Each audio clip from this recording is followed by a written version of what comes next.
This is Red Hot Reds Live. Here are your hosts, Ricky Logan and Roger Strauss. Welcome to the Red Hot Reds podcast. It is Sunday at 8 p.m. and we are live.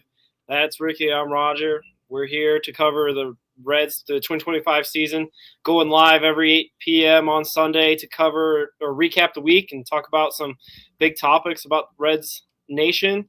Ricky, we went 3-3 this week. Not necessarily the greatest of weeks, and including a 3-game losing streak in the middle of all that, but it's still 500, still competitive. But I don't know, kind of not the best way you want to go about, losing 2-3 to hated Cardinals. But aside from that, how was your week, Rick? Yeah, it was pretty good.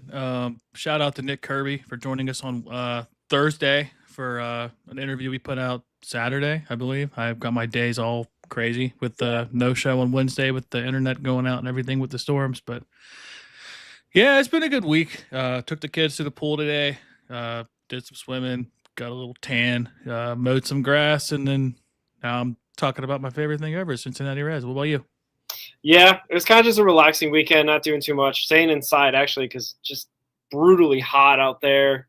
It's kind of like we have to walk the dog at 10 p.m. at night because it's just too hot for the dog to walk on the sidewalk type thing. So I don't know. It is what it is. It's going to be 90s all week, so we just got to kind of deal with it and work through it. And we'll hopefully have some Reds wins coming our way this week. So the big Yankees coming into town. So we'll have to keep our eyes out for that. But let's get to it. We want to thank, again, Ohio Sports Talk for the platform. Doug and Jordan, thanks to them. Please subscribe to YouTube, Ohio Sports, and also Red Hot Reds Pod. We have our own YouTube, X, Facebook, all the places that you like and subscribe. We're trying to grow this and get that out there. We appreciate all the loyal followers that we have, and appreciate anybody else that if you're new, this is Reds recap, man. We're trying to get out there, be able to get you the Reds content you want. We try to have some fun with it as well. You'll see Ricky's got a Reds Facebook comment of the week to break down later. And Rick, it's been not necessarily the greatest of weeks. We started off pretty well against the Twins, winning 2 out of 3, dropping the third game. You went to the Tuesday game, as we talked about on Thursday or what have you, and then we lost, unfortunately, when I went. So maybe I need to take a break and not go to the ballpark anymore. And then losing to the Cardinals 2 out of 3, as I mentioned before. But what were your main takeaways of this week? Yeah, offense has been a whole lot better than what we've had since April and the majority of May, I guess. But we need Austin Hayes back, and we need him back, and hopefully he's performing. Then Andrew Abbott, man, I wasn't sold on the All-Star starter, but I am all aboard that train right now. He is so good. I am so glad that we didn't overreact and trade him in the offseason, because there was some talks about people wanting to get rid of him. Yeah, Chris Sale on the IL, so there's a potential. He was having a great season, and it being hosted in Atlanta this season for the All-Star game. Maybe it's got a possibility. The thing I took away from this series most recently is that we just can't get it done against division opponents, and we're going to probably talk about that in our first segment here. But it was good to get the 2 wins right off the bat against Minnesota. We had a shortened game on Wednesday night because of the storms, as Ricky mentioned as well, that knocked out power all over the area, the tri-state area. But then I think hashtag Nick Kirby was right. The pitching kept us afloat in the beginning, maybe the first quarter of the season. Now we're getting to this month where the offense has kind of come alive for the last 4 or 5 weeks. And now it's the hitting that has to kind of save the pitching, because the pitchers have been a little bit hit and miss. The bullpen's blown up a couple games. Nick Martinez is not looking great. Hunter Green's out, so we're bringing in the Chase Petties. Got another guy that we're going to talk about that's going to make his major league debut this week to kind of fill the gap that I don't know. Maybe we need these guys to really kind of bridge this gap until Hunter Green is back, or until Lodolo is back to his kind of second ace, or right now Abbott's the ace, so it's kind of, I don't know, it's kind of a not as clear of a picture of our starting five anymore. It's kind of a little bit question marks around some guys, except Andrew Abbott, obviously, and we'll talk about him as well. But the biggest takeaway is, in this stat, the Reds have been 7-12 against the Cubs, Brewers, and Cardinals. So, and then against the rest of the division, I think you had that up there on a slide, Rick. Yeah. The Reds are like 10-15 against the NL Central, and that's, what does that mean? They're 3-3, or they're basically they're under 500, to say the least. I guess they're just not performing to where they should be in the NL Central, and that's going to do them in. Luckily, we don't play as many divisional games as years past, where it was like 30 or 40 games I think they'd play against division opponents, or maybe that's what it is now. It used to be 60 or something like that. I forget, but this is kind of a bad trend, and something that needs to be rectified sooner than later, because it's not like that they're in a situation where they can afford to lose these games. It's competitive in the division right now. Even with the Cubs losing now, it's still, everyone's kind of within reach, aside from the Pirates, obviously. But if you don't win these games, you don't win these series, you're setting yourself back. The Reds are in fourth in the division, 2 games over 500, and I think most Reds fans would feel like they're feeling good. Maybe not after losing the Cardinals 2-3, but like overall, they're feeling pretty good that they're going to be competitive. But if they're fourth in the division, there's 3 other teams they have to climb over. Yeah, and I was looking up the stat, how many games they play. They play 52 games against division opponents. That's 13 against each team. And another thing, too, about our record, had we have been swept a couple times this year, we're under 500. So testament to not being swept this year. That's it's an important piece. It's I get it's only June, but not being swept so far this season has really kind of kept us afloat. Yeah, I made it at semi-jokes. I kind of the Reds have got some trophies already, or they got the Ohio Cup trophy. Now they got another banner with hang the banner, haven't been swept in 2025. So hopefully we keep that going and win the never been swept trophy for 2025, because that would be say the least. Like you said, it shows a mentality that they're not going to give up, even especially today. I mean, you saw how hot it was, and I think St. Louis, Missouri is like notoriously known for being one of the most humid places on like planet USA or planet Earth. Like it's just in a valley, and like, you know what I mean? Like it causes some guys to kind of like they play 2 day games, right? At like 1:15 Central Time. So that's just crazy. I don't know if it's like a attrition thing where like the St. Louis guys think it's like some sort of home field advantage to do that, but it's kind of crazy that they played 2 day games in 90-degree weather plus the humidity. Well, yeah, I don't know. Yeah, the Reds, they just got to keep it going.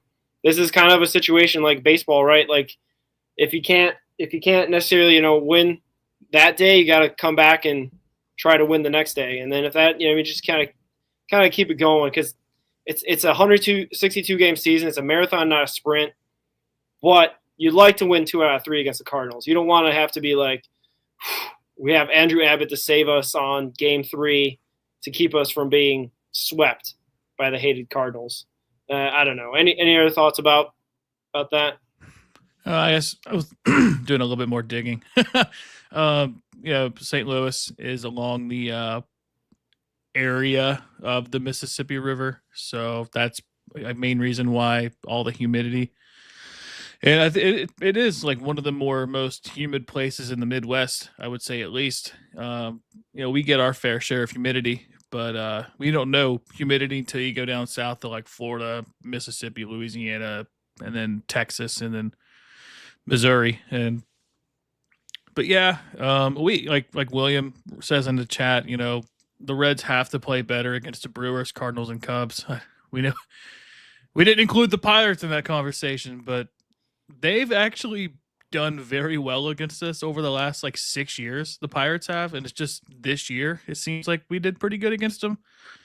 But yeah, I mean, we have to play better against division opponents. I mean, if we want to have a chance to win the division, we've got to beat these guys. And we haven't won a series versus the Brewers since what, 2022, I think.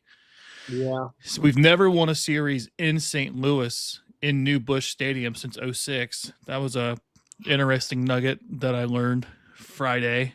And the Cubs just, no matter how they are or whatever, I mean, it just seems like they play us well no matter how good they're doing during the season. Yeah, comparatively, I think the Reds do the best against the Cubs, the division leader.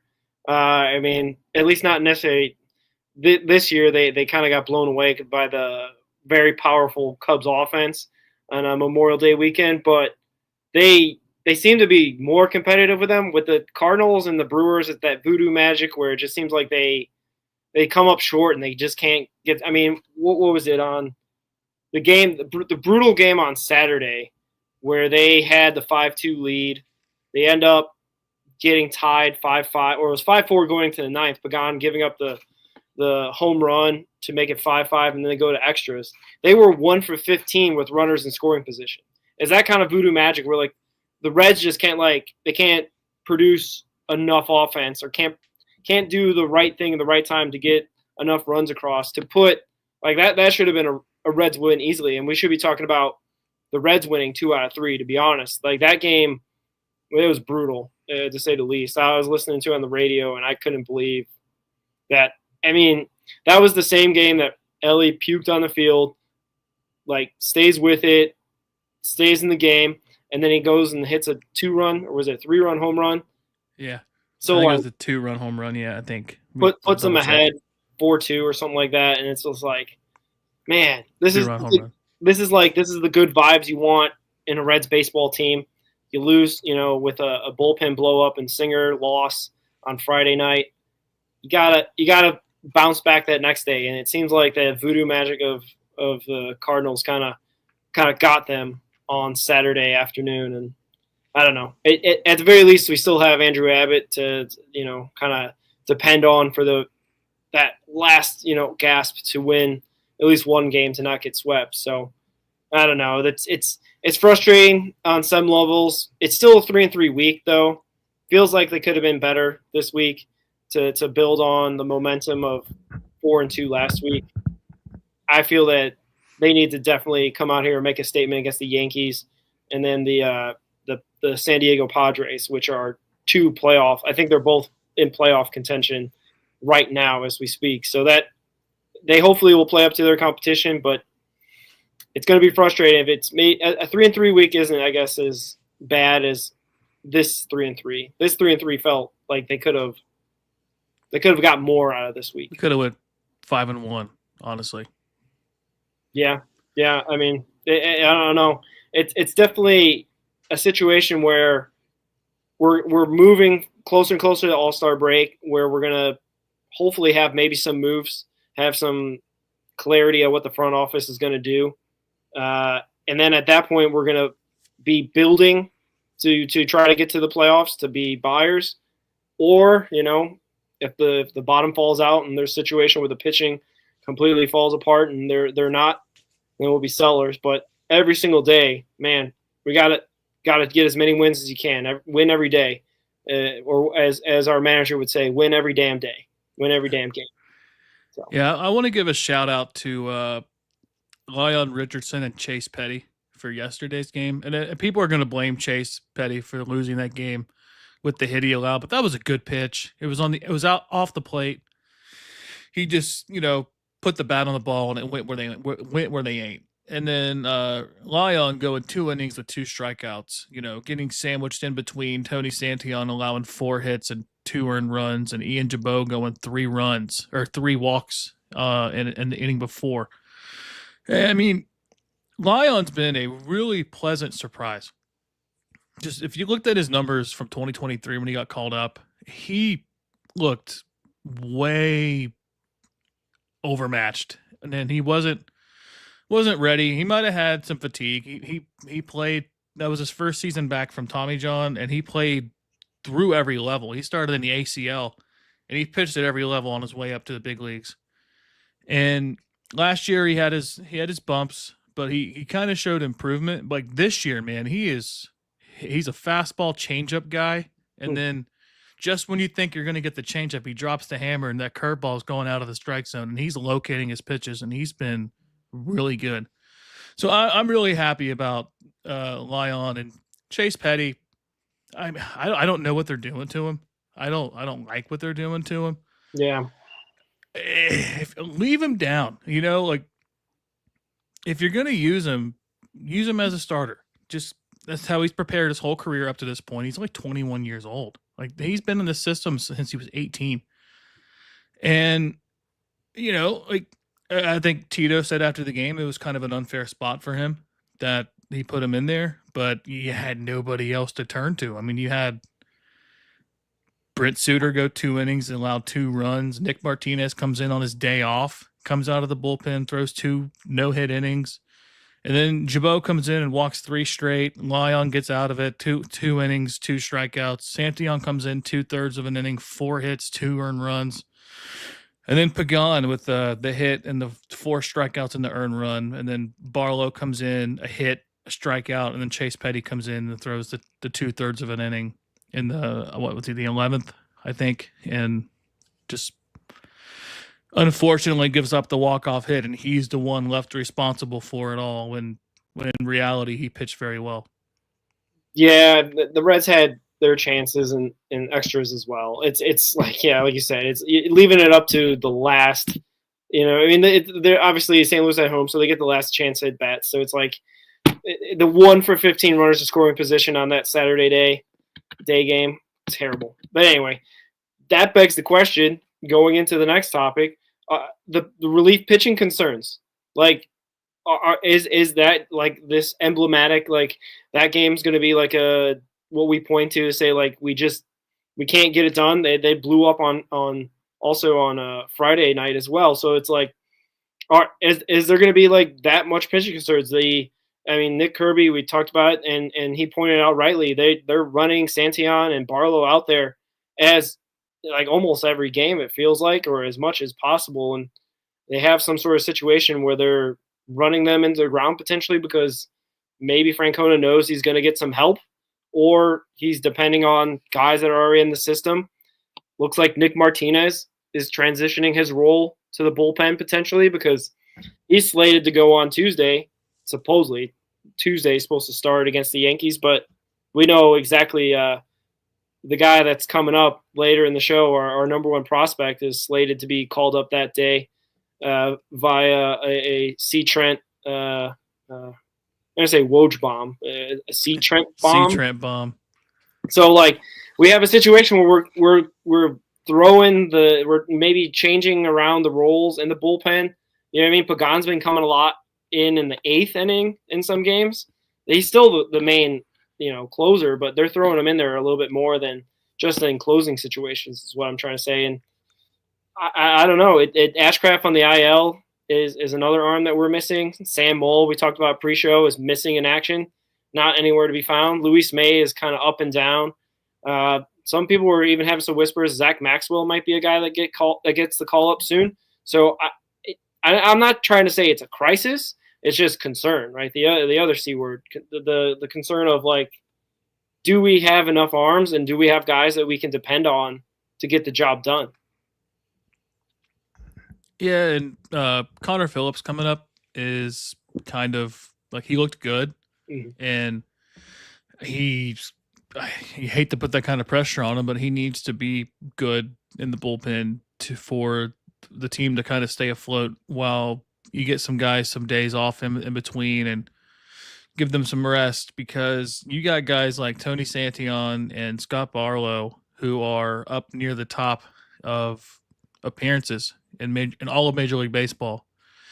And that's in part because they have been 2 of the most reliable guys in the Reds bullpen for the majority of this season so far. But like we saw from Fernando Cruz over the last couple of years, is you use him, and then when he fades off when you need him, it puts you in tough spots because deep down he's that pitcher, but fatigue and dead arm is a real thing, and it stinks, and Ashcraft has had his moments. He's looked good, but he's also had his typical Ashcraft moments where he can't find the strike zone, walks too many guys, and then he gets an unfortunate bloop hit that scores two, and then it just, had he thrown strikes and you give up two bloop hits and then you get two strikeouts and then you got runners on first and second with 2 outs instead of bases loaded with no outs. But yeah, I mean, we need these guys to perform. We need these guys to hopefully get rested, and maybe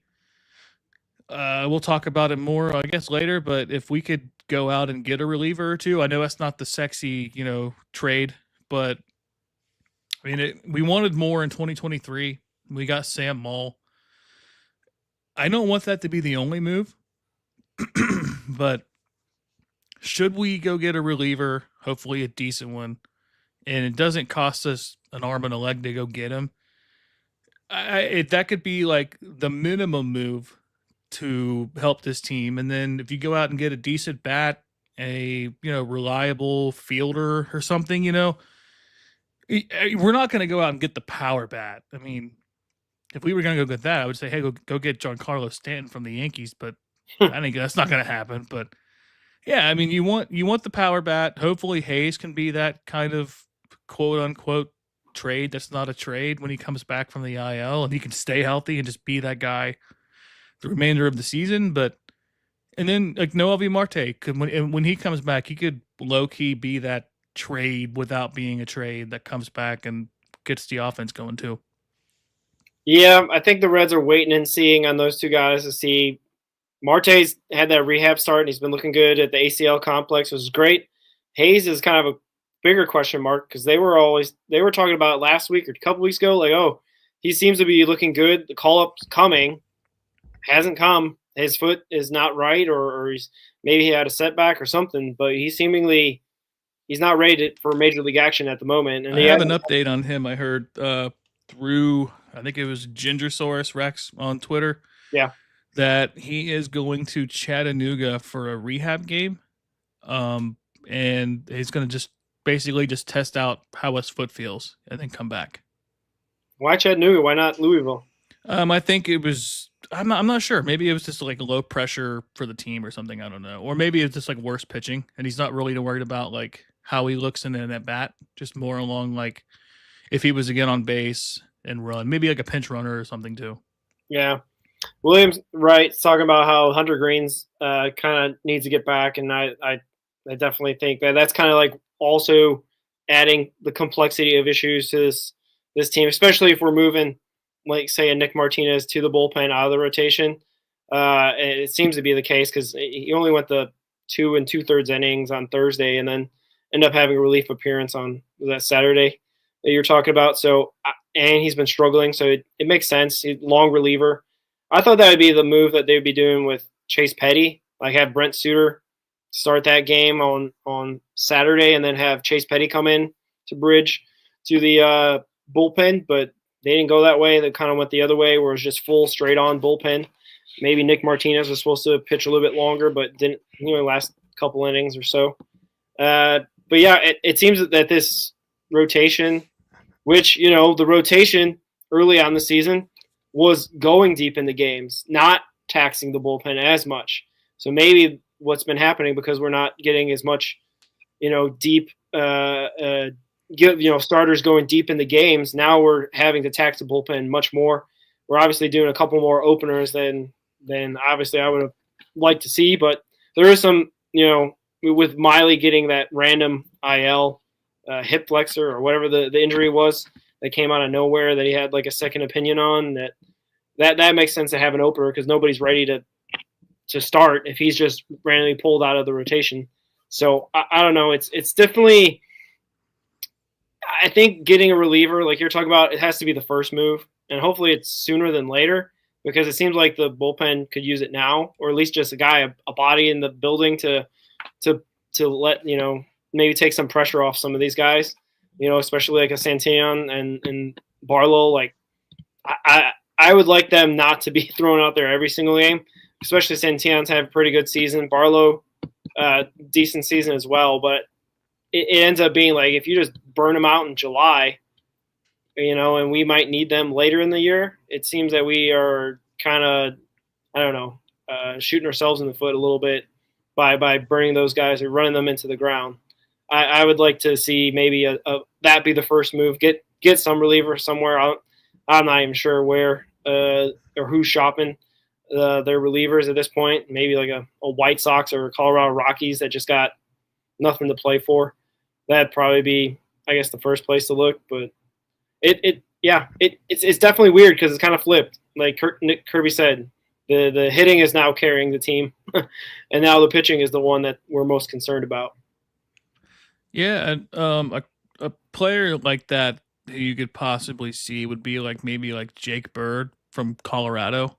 He actually has reverse splits. He's a lefty, but he actually does really good against righties. Huh. And let me find his stats real quick. But he has been very good pitching in Coors. Let me pull up his numbers here. But he, I think his ERA is under 3. Oh, yeah.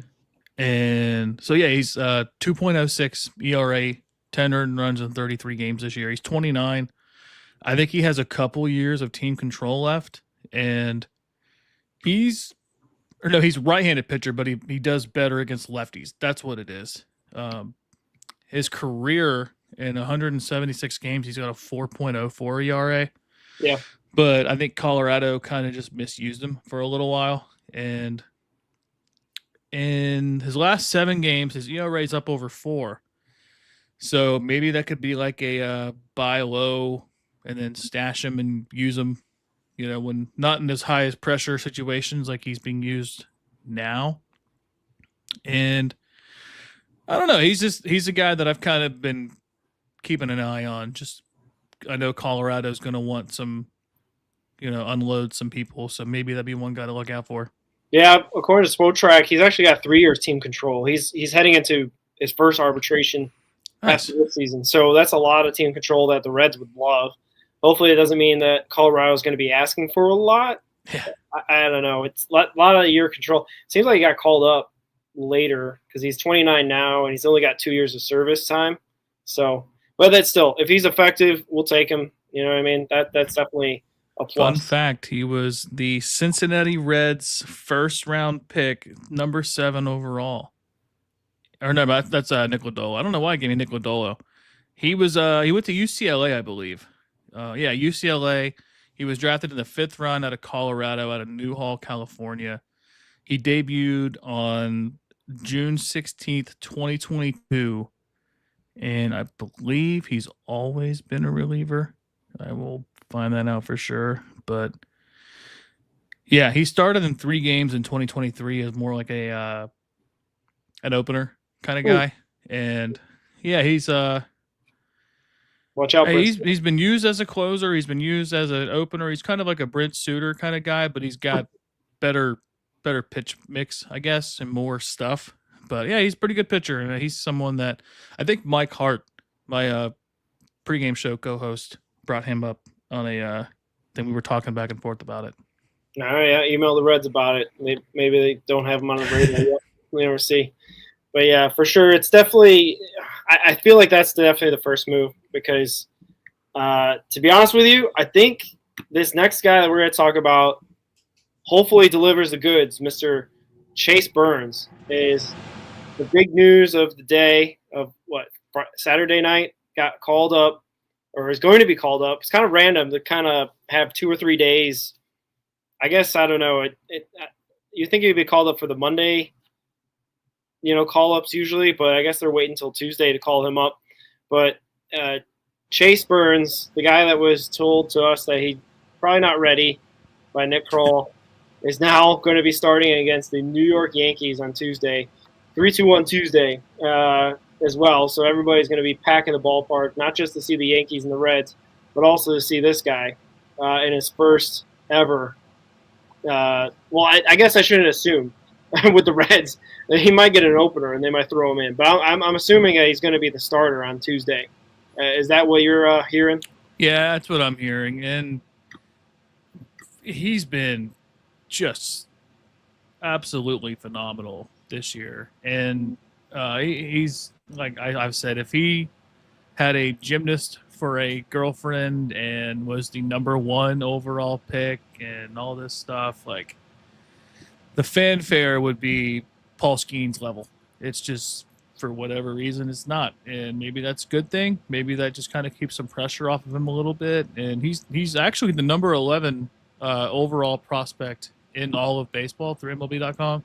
Yeah, and that's pretty high. I mean, I think the last time we're kind of going through a run here with prospects being called up, like for what I can remember, there hasn't been that many like highly ranked MLB prospects, not just like Reds, obviously like Reds ranked prospects, but you got to go back to like Jay Bruce, Homer Bailey, Joey Votto, with those guys coming up, where Homer Bailey was the number 1 overall prospect for the Reds, was very high on the MLB pipeline.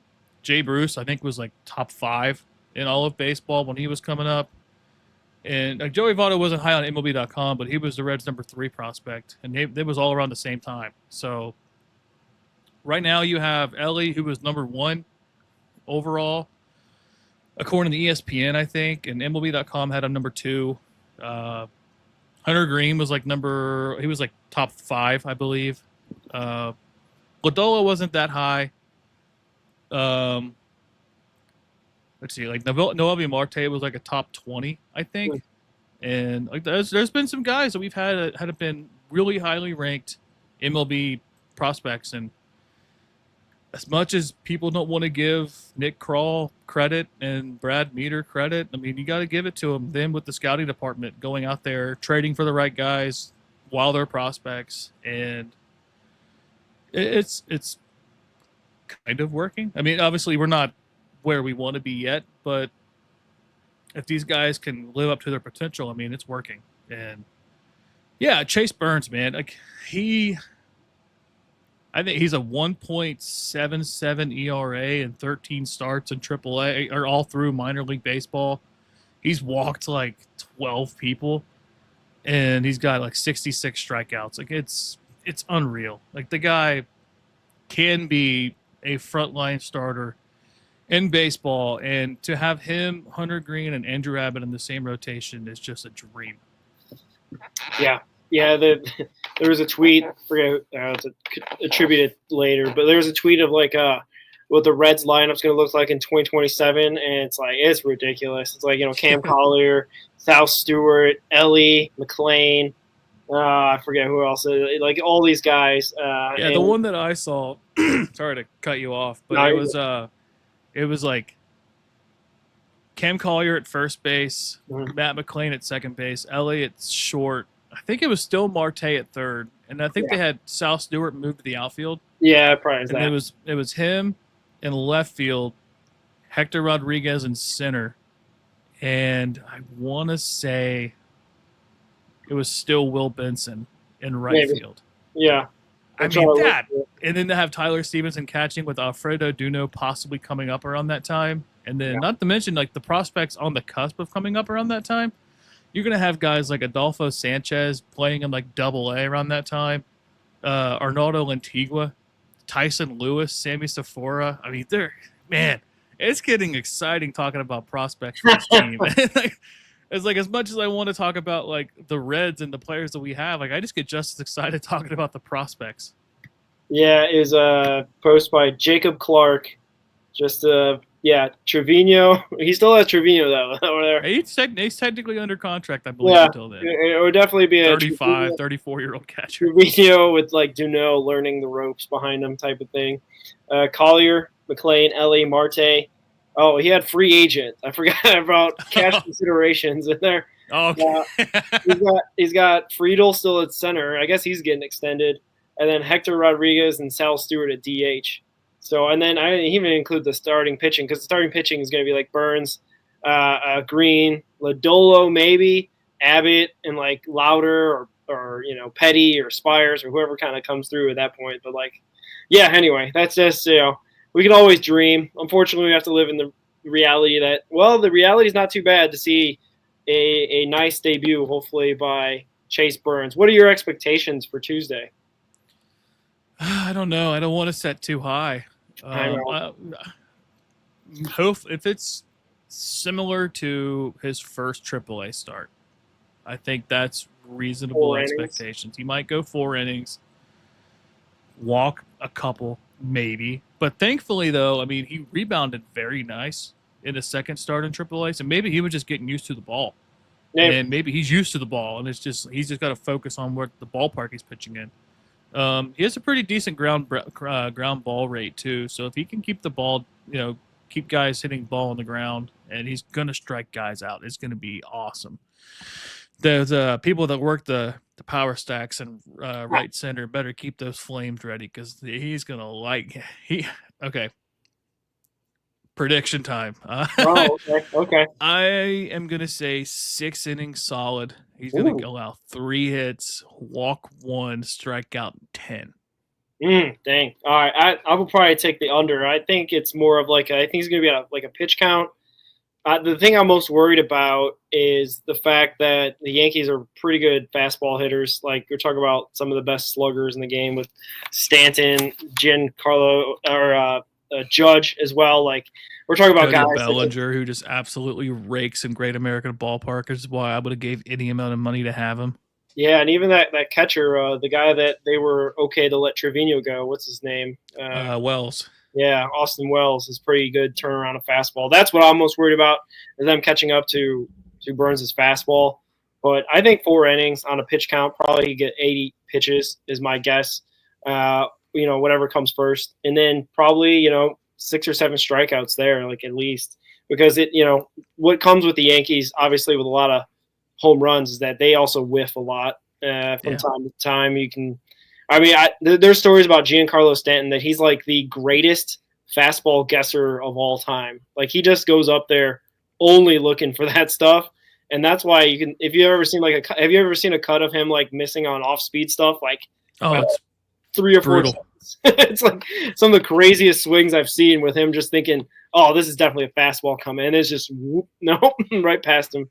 But anyway, that's the Yankees. I'm afraid that they can, small park, Great American Small Park, might turn a couple of them around. That if he can keep it down, like you said, hopefully they'll be in the game and be able to get a win, and hopefully win. Hey, we got to sweep these Yankees, right? We've done it in the past. We could do it again. The David Bell 2024 Reds swept the Yankees last year, and ironically, that's when they got their first. That's when they got their 40th win in 2024. Was July 2nd against the Yankees. So this team's already a couple weeks ahead of that, which is positive because that 2024 team only won 76 games. So, yeah. If this team is kind of what they should be, maybe if they perform even a little bit better, that's at least 80, 82, maybe 84 wins. I think that's reasonable. Obviously, there's a lot of things that can happen between now and the end of the season.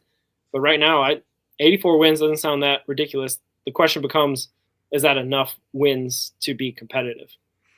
Yeah, and I think we talked about this on, I guess, would have been Thursday, not Wednesday, but I wrote an article about Terry Francona's first year in Cleveland and kind of comparing it to the Reds this year, and there are a lot of similarities. And I'm not saying we're going to go out and win 92 games, but the comparisons are there.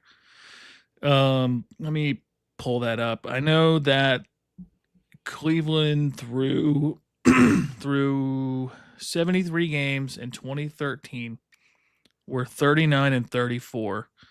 We were 38-35, and Cleveland rattled off some wins, and I think they had multiple 7-8 game winning streaks that year. And they ended up going to the wild card game, and they lost. This is back when it was a 1-game wild card. They lost to Tampa, and I think Tampa had a pretty good season that year too. And they lose to Tampa, and then their starting rotation was Justin Masterson, Ubaldo Jimenez, Corey Kluber, Scott Kazmir, and Zach McAllister. So I mean that rotation, if you kind of do like one by one, Hunter Green's more of the Ubaldo Jimenez type, and then Justin Masterson is kind of like, different arm, but Nick Bolo in a way. Yeah. And then Corey Kluber is kind of like, I don't know, Nick Martinez kind of, and Scott Kazmir is kind of like the Andrew Abbott, but I think Andrew Abbott's better. And there's similarities. It's weird how it kind of looks like that. But that team was 15th in ERA, second in strikeouts, 13th in earned runs, and 10th in home runs allowed. And the Reds, through this point of the season, are where'd it go? 13th in ERA, eighth in hits allowed, and had it not been for their offense at the beginning of the season, they had their their fair share of 1-0 losses this year. And as far as like offense, I mean, they had a 20-year-old, and you might have heard of him, Jose Ramirez, rookie season. He just got called up that year. That's crazy. And who was their their second baseman who was really good. He's really good glove. What's his name? Kipnis. Oh, that one. I thought it was Jimenez. And he was on that team too, right? And then they had that. What was his name? I should have had all this stuff wrote down. It was their outfield prospect they had. I can see him. Anyway, enough about Cleveland. I was like, their offense. Not a Cleveland show. Yeah, their offense was 13th in batting average, 7th in on-base percentage, 9th in slugging. And you look at our team this year, it's gotten better. We are 12th in home runs, 16th in batting average, 10th in slugging, 9th in stolen bases. And I think Cleveland was 6th in stolen bases, so kind of similar. I mean, it's a similar team. And I'm not saying we're going to go out there and win 92 games, but not getting swept and playing up to opponents. If we could figure it out against the lesser opponents, we could get there. Yeah. All right. And maybe that magic Tito dust he'll spread on the ball club will get them the 92 wins. And I don't know if that'll be enough to beat the Cubs, though. I feel like the Cubs are maybe a 94, 90. I don't know, maybe not a 16 win team. They've had some struggles of late. They're 45 wins in the season right now. They'd have to kind of kick it up after the All-Star break to really get there. But anyway, yeah. Hopefully Francona can work his magic, and we'll be talking about playoff baseball, or at least being right there in the mix. Fingers crossed. But all right, the next segment I've got. Hopefully, this is a segment that we can have as a recurring thing going forward. We're gonna have some real deep dive analysis on one of the main players of the Cincinnati Reds, a guy that obviously gets picked apart in so many different ways from so many different angles. He's obviously everyone knows him from his billboards and his commercials and stuff like that. But we're gonna do a little deep dive on Elly De La Cruz and figure out is he good? And my analysis, Ricky, is that he's good. Thoughts? Hey, he's all right. I mean, if you ask Reds Facebook, he's the worst player on the team. But I mean, he is. And I posted the clip from our interview with Nick, and I asked him to quantify what Elly should mean to Reds fans, and it's like, this guy is on a minimum salary. He signed for like $65,000. Comes over here, works his tail off, and becomes one of the best prospects the Reds have ever had. And he could potentially be the greatest Red of all time. And that's a huge bar to hit. But if everything goes the way you want it to go, and you can somehow land the extension and keep him here long term, stats are going to add up, and he could very well be the greatest Red of all time. Yeah, Shohei Ohtani is going to have to get out of the way to allow him to get an MVP, because I think that's kind of he's got to get one of those before he, hopefully doesn't go anywhere else. But before his time is done as a Red. My analysis came from the guy that everyone's been throwing around his clips, the guy doing the like play-by-play from Sadak and Barry Larkin. JJ Burgess. JJ Burgess or whatever his name, Jacob Berger, I think is his handle though, or something like that. Yeah. Oh, He's got a large following on TikTok and Instagram. Yeah, but I was just reminded of how good Elly was in 2023, where his second game ever he hit a home run, and then he hit for the cycle a couple of weeks later. I'm like, that's not real rookie stuff. That's crazy. And that's probably why he suffers so much criticism, because out the gate he was hitting like he's been in the majors for like 6 or 7 years. So yes. Jacob Berger. Jacob Berger. Yeah, so shout out. He followed me on Twitter after I reshared his video. So shout out Jacob Berger. Yeah. Greg's been sharing it. Greg Kuffner's been sharing it. Everybody around Reds Twitter has been putting that around, because the understated thing of his videos, if you go check him out, is that how he captures Barry Larkin, because Barry Larkin barely says anything, but he's just sitting there like, yeah, it just some sort of like, that's how I see Barry Larkin in the booth, just kind of like, yeah, it's good, yeah. He has a really funny one of the Athletics broadcast with Jenny Carver, like just where he's like doing like sassy stuff while she's calling the game. Like it's hilarious. He's awesome. He's a great follow. Yeah. So overall analysis about Elly De La Cruz. Yeah, he's good. Ricky, and any further thoughts? Moving on. All right. So another guy that's been playing pretty well of late, a guy that we've been all kind of waiting for him to make the turn, to get back to kind of his normal self, is the other guy, the Robin to Elly's Batman, Mr. Matt McLain. He is back in a big way. 10-game hitting streak, and then the stats that I found that Just Baseball put out there, the last 15 games, Mr. McLain has been hitting .362 batting average, .444 on base, and slugging .596. 3 homers, 8 RBIs, and OPS of 1,040. So he's back. You want to know his last 7 games? Is it better? Even better. Oh, okay. 417 average, 481 on base, 625 slugging, 6 strikeouts, 2 walks, the home run, 2 RBIs, 10 hits, and 24 at bats. I mean, maybe. I mean, we got to think though. He had complete shoulder surgery, and then he had an oblique injury before that. And I know the oblique happened before the shoulder surgery, but obliques are no joke, and you don't figure them out until you see pitching.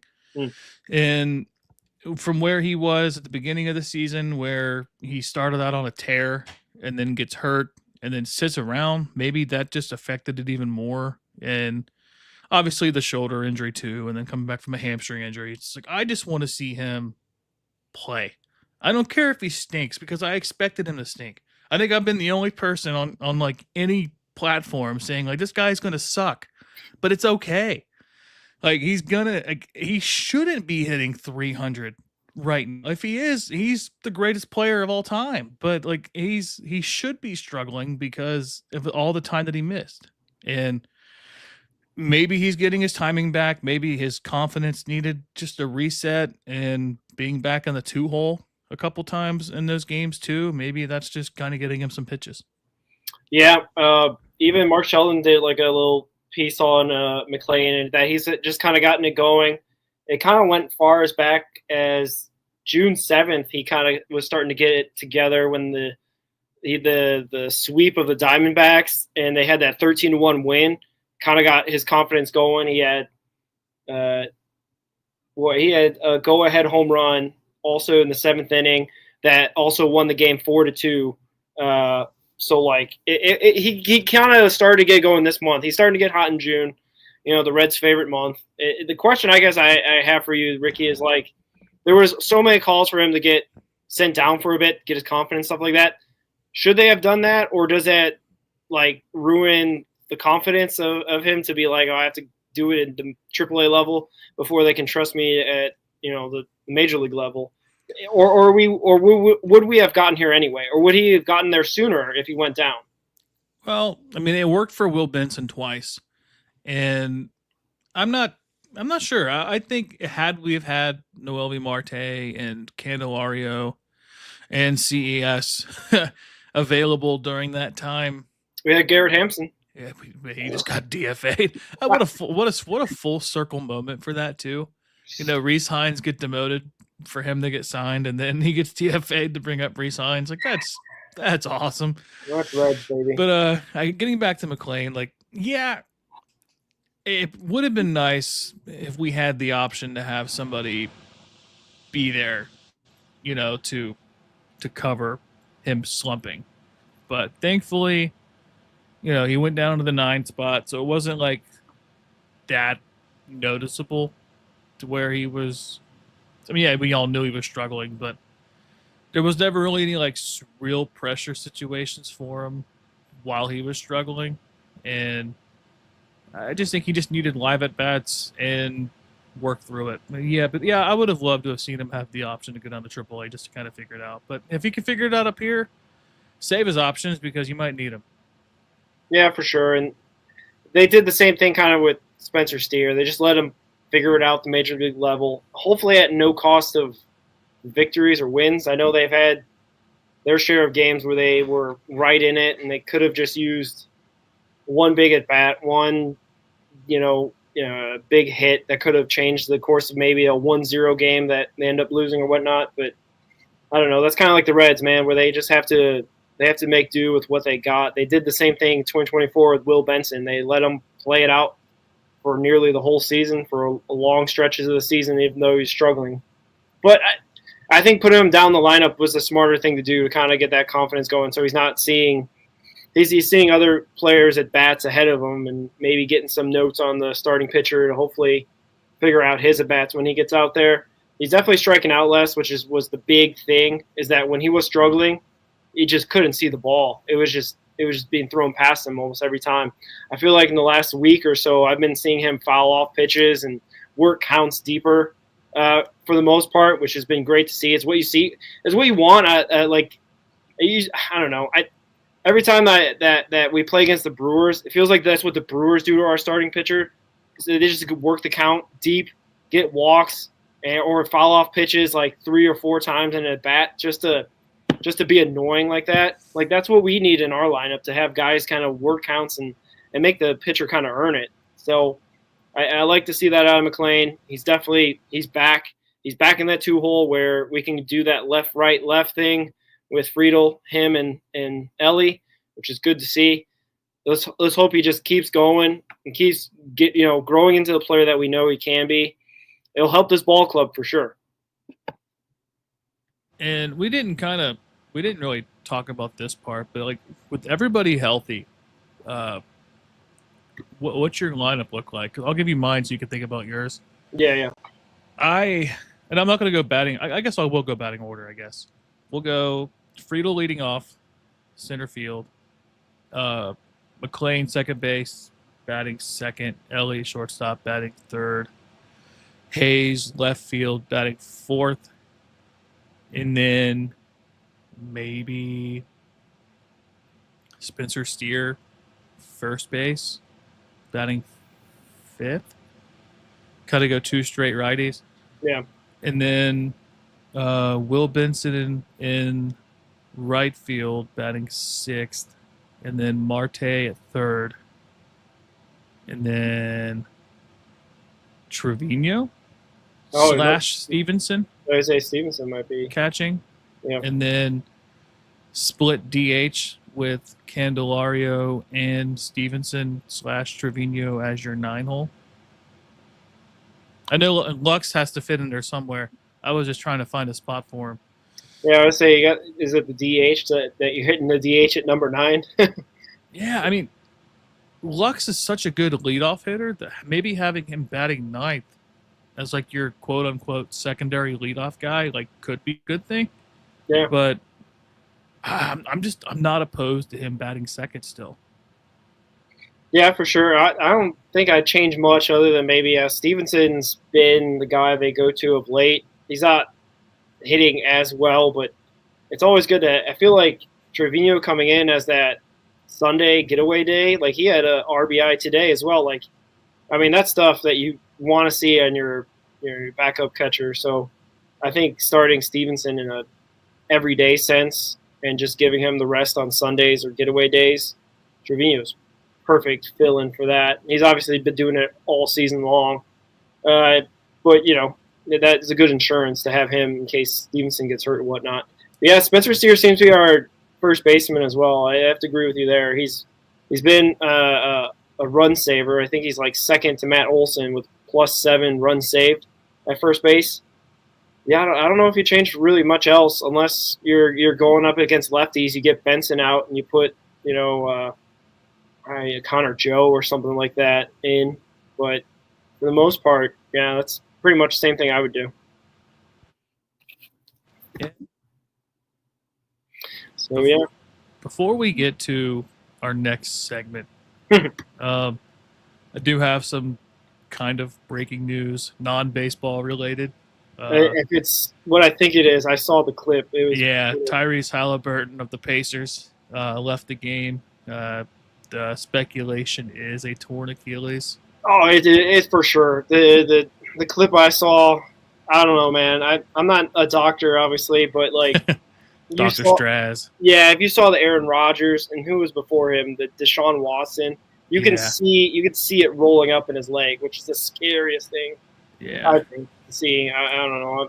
My Achilles from time to time hurts, so I'd hate to know that feeling. That's always been like my worst fear for an injury is just feeling that happen. Yeah. But prayers up for Halliburton. I live in Indiana, so I'm kind of a Pacers fan. I'm from California, so I'll always be a Kings fan. I'm from Sacramento, so I love my Kings, but living here, Pacers have always kind of been my team. We haven't really been good. We had the couple-year stretch with Paul George when we were going to Tyler Stevenson, Lance Stevenson, blowing wind in LeBron's ear. Former UC Bearcat. Yeah, and that was a fun time. And then you lose Paul George, and then kind of been in the cellar for a little while, and it's kind of fun to see a local team for me doing good.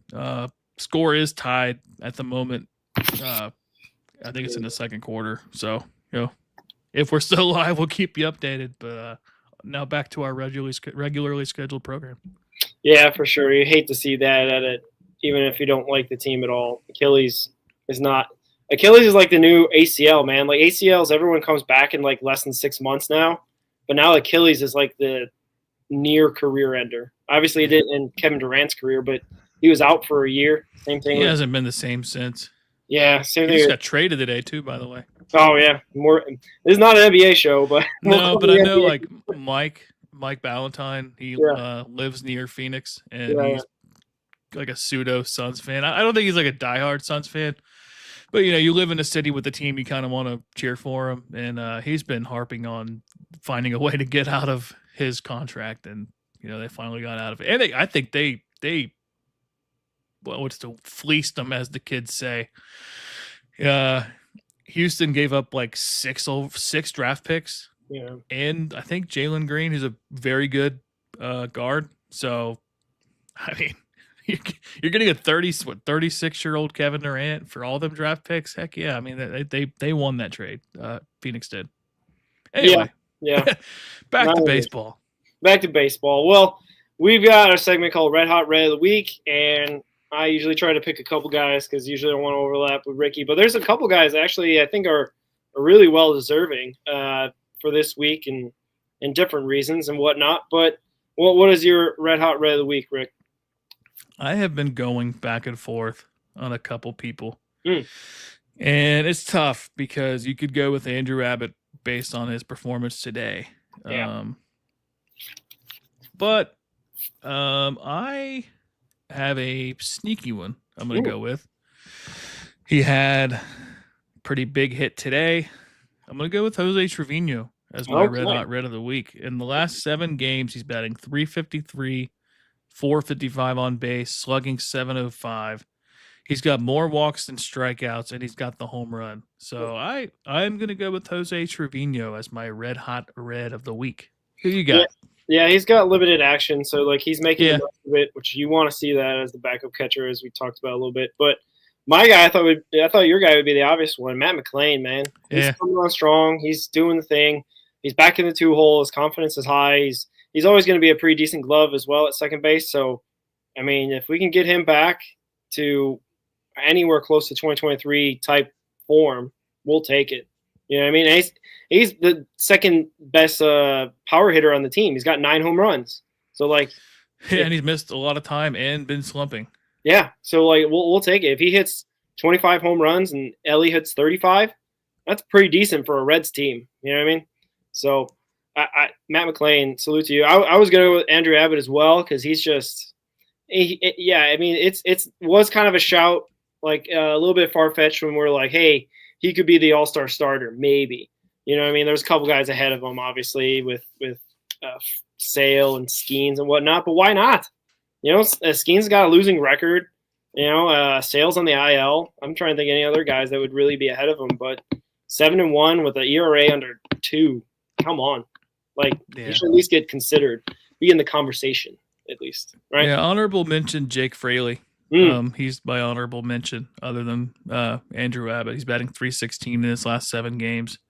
He had a couple, I think he had a day off, so it kind of goes back partially to the week before, but he's been better than what he was to start the season.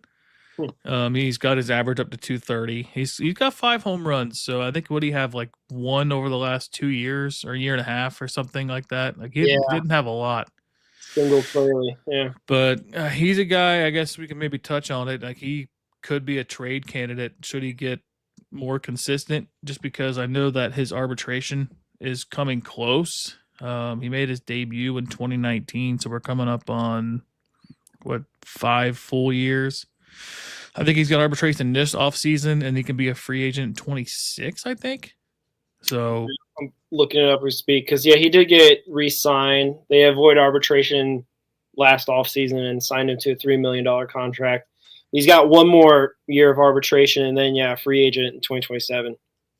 So I mean, he could be a guy that you could trade and kind of, not really sell, but like partially sell, just because you have Will Benson as your lefty out there still, and then Rhys Hines could stay up and play more. So that's a thing to look out for, I guess. That's always an option to keep Rhys Hines up. I know the Reds don't necessarily do that all the time. You know what I mean? I don't know if they don't realize that Rhys Hines can maybe just stay. He doesn't have to go. Right. What's an idea? I don't know. It's almost like they treat him like he's a prospect in the minors, but once he gets called up, he's like that aging vet that just needs a couple at bats every once in a while. Yeah, or just a guy you just can't trust. You just put him at the end of the bench, and you're like, "Do I want them?" I don't know. Gamer Candelario, go up. Yeah, get up there, Garrett Hampson. Yeah. Oh gosh, we don't have to Come on, Connor Joe. Let's get up there. Let's get Santiago Espinal in the 2-hole. See what he does. And Espinal's been kind of struggling of late too, so hopefully we can get some different rotation through that. But anyway, we got Matt McLain. No more needing Espinal start anymore, right? So. Yeah, we're good. We're good on that. All right, now we'll get to our minor league recap. The 3 up, 3 down. We got a lot of guys that really kind of feature and some, special mentions as well, because the minors have been kind of blowing up, especially Chattanooga, which we just learned, I think, today. They clinched their Southern League championship. They're going to play in this mid-season playoffs. So they'll and maybe I was kind of joking pre-show, like saying that's probably why they're not calling anybody up, is because they want to win this. They want to get that, yeah. They're going to win this mid-season championship. And it also clinches a postseason berth, too. So there you go. I get it. They're not going to see Hector Rodriguez for another 6 years now, because he's going to try to hang the Chattanooga banners everywhere and just keep that going. But the 3 up guys, we got Chase Burns could always be in here, and he's my honorable mention for this, but he obviously we talked about already. But another starting pitcher for AAA had a great outing. Shout out to the 33-year-olds out there still doing it. Adam Plutko, not sure how to say it. The only complete game in the minors, I think, all levels, or maybe just the AAA level this year. He had 1 earned run and 3 strikeouts. Just getting the job done. Don't even have to use relievers at the minor league level. Just threw all 9 innings.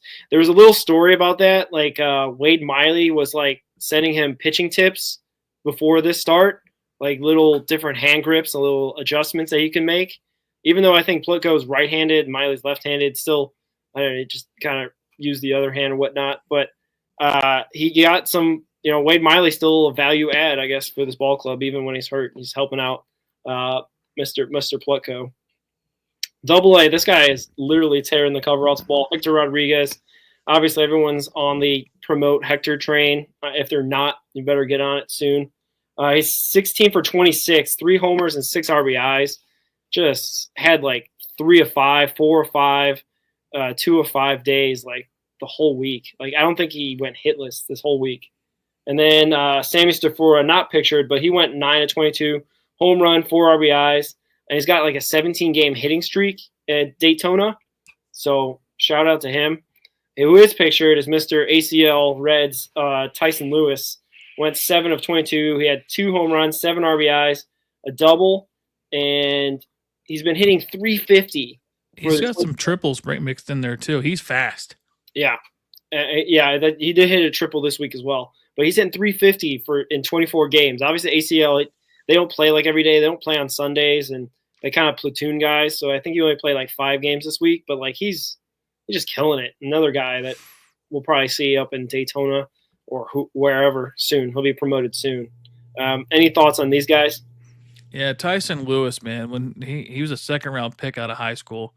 We've talked about him a few times. He's been on or up a lot this year.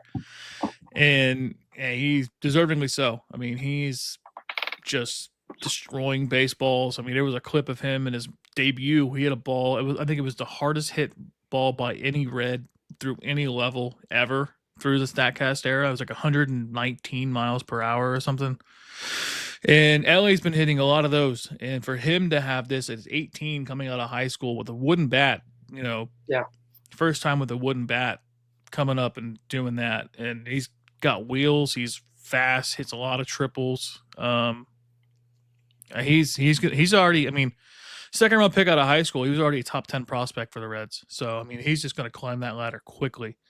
And then Hector Rodriguez, like he's a guy that, I could see him jumping a level. I had, it's not going to happen, but like it's something that he could do. I believe he just puts the bat on the ball, and good things happen when he does, because he had 2 home runs in yesterday's second game of the doubleheader. Yep. And shout out 33-year-old Adam Plutko. I mean, he just complete game. I think he gave up 1 run. Mm-hmm. And that's a terrible Louisville team, and they win that game, and just good on him. And I guess honorable mention for me, Sal Stewart. He's 328 in the month of June so far, slugging 537, and over his last few games he has 1 hit today, 2 hits yesterday in game 2, 3 hits in game 1. He had a hit on Friday, 2 hits on the 19th, 2 hits on the 18th, 2 hits on the 17th. Like he's got a 1, 2, 3, 4, 5, 6, 7 game hitting streak. So shout out Sal Stewart. He could be very well promoted to AAA here very soon. Yeah, that Chattanooga lineup is ridiculous. You start off with Hector Rodriguez leading off, Arroyo second, Stewart, Cam Collier's up there as well. Forget about Cam Collier. The only guy that's really not playing well, but he had a good day today, ironically, is Jay Allen. And then Ethan O'Donnell. And then your guy, Austin Hendricks in there in the mix as well. So, like, Chattanooga, man, Southern League Championship coming your way. Or they already won the Southern League Championship. They were playing in the playoffs. I don't know what the AA Championship, I don't know what it's called. But, yeah. Shout out Austin Hendrick. We lost in Austin with Austin Wins being traded for future Hall of Famer cash considerations. Yeah.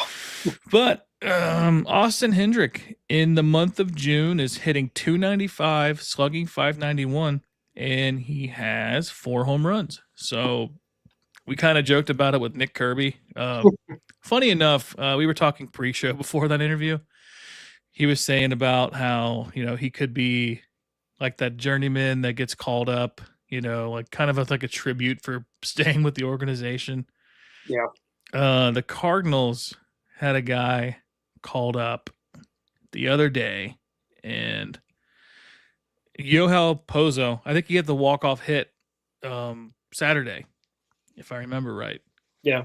And he was living in his car with his family and working for Uber Eats before he made his major league debut. And for some reason, that made me think of what Nick said about Austin Hendrick. And I was like, hopefully not. But,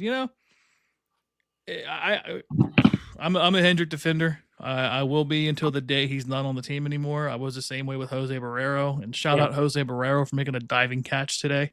Yeah. I think he robbed Matt McClain. He robbed Matt McClain of an extra base hit. Yeah.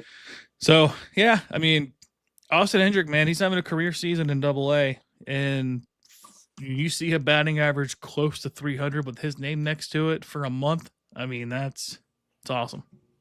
Yeah, for sure. Getting down to the 3 down, Triple-A, even though that he's going to probably be on the Major League roster soon, Jeimer Candelario in 15 games in his rehab only hit 238 with 6 doubles, a home run, 8 walks, and 20 strikeouts. Not necessarily numbers you want to see from a veteran going up against, Triple-A level talent, but that is what it is. Jay Allen, before today, he had 3 hits today, but before today, he was 1 for 15 for the week down there at Double-A Chattanooga. He's the only guy, unfortunately, that's not really doing well at Chattanooga. Aside from Austin Hendrick, a couple weeks, he'd have, kind of a struggle. And a guy that we actually have no picture for somehow because he just got traded to the Reds organization. I don't understand how they don't have a picture of him from the Dodgers, but the guy they got in the trade with Alexis Diaz, Mike Villani, in the month of June, 3 2/3 innings, 8 earned runs, and 19.64 ERA. Not great. Any thoughts here? Yeah, I think Villani is just a testament to how bad the Alexis Diaz debacle was. And I get it. You don't want to trade your closer who was an all-star during that season. But I think the writing was on the wall with him. I think he was how old is he now? He's 20 and 29, right? Yeah. He was 26, 27 when he did that. And that's kind of his peak. He's a slider pitcher that has a fastball that's erratic. And if he's not locating his fastball, his slider's not being chased, and he's going to run into trouble. So you held on to him too long, and then you go out and you basically essentially trade him for nothing because I don't think Villani's going to make it far, But, yeah, it's a shame. So you're saying we won the Alexis Diaz Villani trade?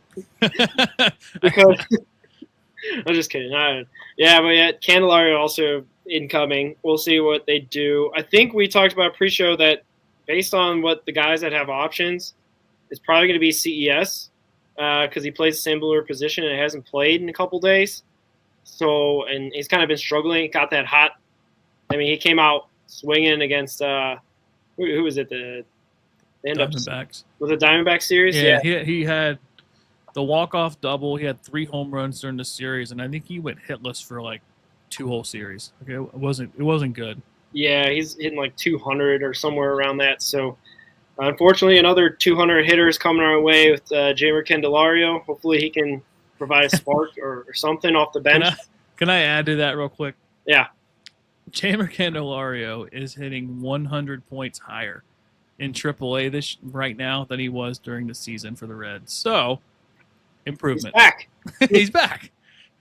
We got him. That 100 points better is 218. So let's just hope. I tend to believe that with these rehab assignments, especially with veterans who kind of know things, maybe he was just kind of not worried about hitting in a weird way because he should be because of how bad he's been. But I think his biggest issue was chasing the ball. He was swinging at balls at his ankles. He was swinging at balls 4 or 5 inches out of the strike zone. And if he can figure that out, because he was walking quite a bit. He had a bad game yesterday. I think he went 0 for 5 with 3 strikeouts. But I think that's just him kind of maybe just trying to like, hey, I'm going to swing at everything and see what happens. And maybe he figures it out and becomes a 230 hitter for us, and that would be a massive improvement over what he was. Yeah, we'll take anything, I think, at this point, especially if we're going to have these struggles and runners in scoring position. If he could just come off the bench late inning situation and provide a hit or two, that might help in the long run. It might not win might not get the game winning hit every time, but I don't know. He's got to hopefully be a value add to the team as opposed to an everyday guy that's a below average defender. And also, if he's going to be a DH, he's going to go 0 for 4 all the time. Like, hopefully, he's just going to accept the role of being off the bench until maybe there's an injury or something that he needs to go into the starting lineup. But I hope he doesn't have to be a guy that's playing every day. Yeah, you hope not. And I guess with CES potentially being the guy that you send down, he might play every day. But you could also put him in a spot where he's DHing, and then obviously you have Tyler Stevenson who can DH if you got Trevino behind the plate, and then you have Steer who can DH if you got somebody else. You got Candelario playing first or whatever. But I mean, there's options, and I don't think you want to play him every day yet, but I don't think I think him seeing major league pitching would be good for him. Yeah, for sure. Well, looking forward to the week. We got a big series starts right away on Monday at home against the hated New York Yankees, AL pennant winners. Luckily, they lost the World Series to the Dodgers last year, but we swept them last season. We got a decent couple of guys that are going for us. The first game, the matchups against a guy who's making his debut for the season, an older guy for the Yankees that I've never heard of, like 29-year-old making a debut on the year. Winans versus Lodolo. So I like that matchup. The Tuesday matchup potentially is Rondon versus Chase Burns. And then the Wednesday game, we got Brady Singer versus Zach Fried. And that one hopefully that's where we've already won 2 games. And the third game, we kind of just don't give enough run support to Mr. Singer like we did in the Cardinals game. But how do you see the Yankee series playing out? I'm excited, especially with Tuesday. Chase Burns making his major league debut there's going to be a buzz in the ballpark. I worry about the Yankees offense. I know Stanton just started. I think he just made his season debut a few games ago, and he's been hitting the ball pretty well. But Aaron Judge has been on kind of a slow streak. For him. He's batting like 250 over his last 7 games or so, and Cody Bellinger just always scares me. I say it every time, but when he was available after the 2023 season, before he signed with the Cubs, I think, right? Yep. I begged to go sign him just because he just rakes in GABP. He's got like a 330 something batting average, tons of home runs. He's a good pitcher, or a good pitcher. He's a good first baseman, outfield option. So he's good. And the Yankees pitching's good. They don't have Garrett Cole. He's out for the season. He had Tommy John, so kind of dodging that bullet. But yeah, what do you think? How are you feeling about it? I'd love to see 2 out of 3. We're at home, and we always play up to our competition, so that's why I'm kind of on the positive side of this one. Love to see Chase Burns get out there, and maybe because they don't have a deep scouting report against Burns, he may be able to throw some stuff by them. That's the one positive thing I just was kind of thinking about, because I'd hate to see, like, the Yankees are a pretty good fastball hitting team. If they get around on his stuff, it could be ugly. But I like to think of maybe because they don't have a deep scouting report on his stuff, unless they're watching a lot of Chattanooga and Louisville baseball, minor league baseball stuff, to get that scouting report. I don't know. It'd be good to see us win game 1, Lodolo pitch well, and then win game 2, And then 3, we'll see, because Zach Fried, for them, their big signing for this year is 9-2 with a 2.05 ERA. So that's going to be a rough game to kind of do on Wednesday. But I don't know. What are your thoughts? Yeah, like I said, I just worry about their offense and the potential of a nervous Chase Burns on Tuesday. Just and I think, it's just, and with our bullpen kind of struggling here lately too. Yeah, we're gonna need some performances. So yeah, that's hopefully, like I said, 2 out of 3. If we can at least not get swept, I'll take it. And then coming up, we got San Diego on the weekend, City Connect Friday. There's no probables out yet. And then Saturday and Sunday to cap off, what is 6-game home stretch? Because I think they go back on the road. So this big 6-game. They go out to Boston after that. So they're playing some big teams. These next 3 series, more or less, in terms of teams that can hit. San Diego as well can hit. I think there's a potential of seeing like a Dylan Cease, I think I saw potentially, because I think he just pitched today or yesterday for them. And then, I don't know. San Diego, man, with Tatis Jr. and Arise and all those guys down there, Xander Bogaerts, you never know what you can get. Yeah, they got Cease potentially pitching on Friday, City Connect Friday, what Fangraphs has, but I don't know. Like I said, a 3-3 week could be good. I guess maybe just getting 1 or 2 out of San Diego would be great. Obviously, you don't want to get swept by either of these teams. That would definitely put a damper on the week. But I don't know. 1 or 2 of them, and like a 3-3 week overall between the Yankees and the Padres, 2 playoff teams, if we ended the season today, would be, I think, a positive. Yeah, and the San Diego series is going to be really important just because we're a half game, we're 3 games back. I think I had the standings pulled up. We are 3 games back of them, and they are a half game back of Milwaukee for the final wild card spot. So that, we need to play up to our opponents. They're 42-35. They got some wins, and we're gonna have to play up to them. I worry about their offense as well. Manny Machado, Fernando Tatis, Sheets. I mean, they got guys. So if we can, like you said, if we can go 3-3 this week, that'll be positive in my opinion. But stranger things have happened with this team, with good teams. We could go out there, we can go, 4-2. You love to see that for sure. I don't know if we can, based on the fact how we played against the Cardinals, because they're technically a good team too, right? Like they're right there in the mix for wild. They're better than us. Somehow, I don't know how. Like you talk about Jose Barrero, but I think he's like a -2 WAR on the season. But they're throwing him out there. I guess I think he's just a Sunday platoon guy. But anyway, point being is that we're not better than the Cardinals. We're not better than the Brewers. Let's see if we're better than the Yankees. Let's see if we're better than the Padres. It'd be nice to kind of go up against that type of talent because they got names for sure. Yeah. I guess the question becomes, do they have like a complete roster to be like contending, team? You mentioned Garrett Cole being injured for the Yankees, so that kind of makes it hard for them to make it back to the World Series, obviously. But the Padres were right there with the Dodgers too, right? Like they kind of pushed them in the playoffs.